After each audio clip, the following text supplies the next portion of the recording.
కోనసీమలో లంకల గన్నవరం అనే గ్రామంలో 1841లో వారు జన్మించి వారు మరణించేంత వరకు కూడా వందలాది మందికి అన్నదానం చేసేటువంటి మహోన్నతురాలు వారు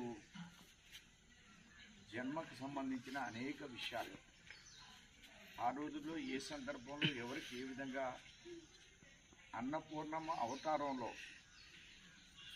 ఉందా లేదా అనే ఆలోచనకు అతీతంగా భర్త వేద పండితులు వారిని అనుసరించి ఆనాడు సమగ్ర శిక్ష అభియాన్లో వాజ్పేయి గారు యూనిఫామ్తో పాటు మధ్యాహ్నం భోజనం పెట్టాలి అని ఒక సంకల్పాన్ని తీసుకున్నారు.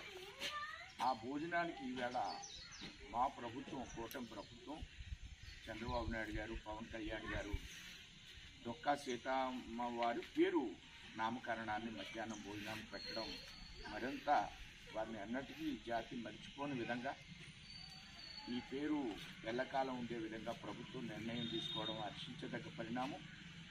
వారి ఇంటిని మా అందరి యొక్క అదృష్టం. వారు నివసించినటువంటి గృహం, అలానే వారు వాడినటువంటి భోషాణం, వారు ఉపయోగించినటువంటి రుపురోలు, సన్నికాలు, వారు స్నానం చేసినటువంటి నియ్య, వీటిని అన్నింటినీ సందర్శించాం.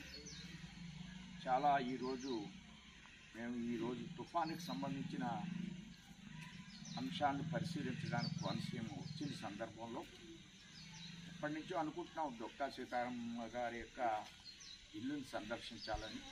ఈవేళ ఆ అదృష్టం దొరికింది. కూటమి